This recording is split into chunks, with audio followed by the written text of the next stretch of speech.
ఇప్పుడు పిన్నెల్లి రామకృష్ణారెడ్డి ఎన్ని కహానీలు చెప్పినా ఎన్ని స్టోరీలు చెప్పినా ఎవరో నమ్మరు. ఎందుకంటే నేను ఒక స్టోరీ చెప్పాడు సాక్షిలో, నేను శుద్ధపోసనే నాకేమీ తెలియదు, నేను న్యాయ పోరాటం చేస్తాను, అవసరం సిట్టింగ్ జడ్జితో విచారణ జరిపించండి, నేను ఎక్కడికైనా వస్తాను, నేను ఎక్కడికే పారిపోలేదు, మాచర్లకి 2 గంటల దూరంలో ఉన్నాను, 2 గంటలు నాకు కాదనుకుంటే నేను మాచర్లో మళ్ళీ అడుగు పెట్టగలుగుతాను, ఇప్పుడు పెట్టు నీకోసం వెయిటింగ్, అక్కడ పోలీసులు నీకోసం వెయిటింగ్, ఆల్రెడీ ఎలక్షన్ కమిషన్ సీరియస్గా తీసుకుంది ఈ అంశం పైన, ఆల్రెడీ నిన్ను అరెస్ట్ చేయాలని చెప్పేసి అని డీజీపీకి కూడా ఆదేశాలు జారీ చేశారు.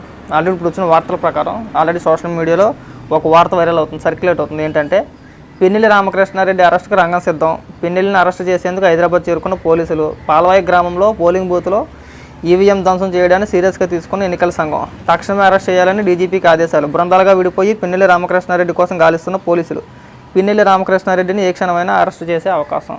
ఆల్రెడీ నీ కోసం పోలీసులు వెయిటింగ్. నువ్వు సవాళ్ళు విసిరేసి పెద్ద పెద్ద ఉపన్యాసాలు పెద్ద పెద్ద మాటలు మాట్లాడవసరం లేదు. చక్కగా నువ్వు ఏదైతే 2 గంటల్లో మాచర్లు వచ్చేస్తానని చెప్పేసి అన్నావో వచ్చేసేయి. మాచర్లు వచ్చేస్తే ఆ తర్వాత చర్యలు, ఆ తర్వాత జరిగే పరిణామాలు ఎలా ఉంటాయి నీకు కూడా అర్థమైపోతాయి.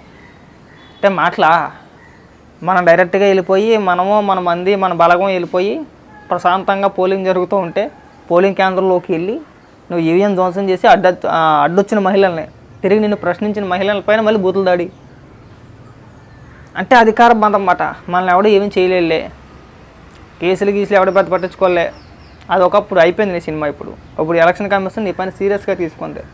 ఖచ్చితంగా నిన్న బెయిల్ కూడా ఉండదు నాకు తెలిసి వీటికి త్వరగా. నువ్వు జనరల్గా ఇది నీకు కొత్త కూడా కాదు, పిన్నెల్లి రామకృష్ణారెడ్డికి పారిపోవడం కొత్త కూడా కాదు. 2015లో అనుకుంటా తెలుగుదేశం నాయకుడు ఒక అతను చంపేశారు, అందులో కూడా అప్పుడు కూడా అంతే మనోడి పాత్ర ఉందని చెప్పేసి అని అనుమానం అవుతున్నావు. అప్పుడు కూడా ఎలాగ పారిపోయాడు, అప్పుడు కూడా పారిపోయి కూడా అలాగే సాక్షికి ఇంటర్వ్యూలు మాట, నేను ఎక్కడికే పారిపోలేదు, నేను ఎక్కడే ఉన్నాను, నా దగ్గరికి ఎవరో రాలేదు. మళ్ళీ ఇప్పుడు కూడా సేమ్ అంతే, నేను ఎక్కడికే పారిపోలేదు అంటాడు, కానీ పోలీసులు మాత్రం దొరకడు. ఆల్రెడీ నీ కోసం బృందాలుగా విడిపోయి గాలెత్తున్నారంట. చూద్దాం, ఒకవేళ నిన్ను కానీ అరెస్ట్ చేశారంటే అది మంచి పరిణామం.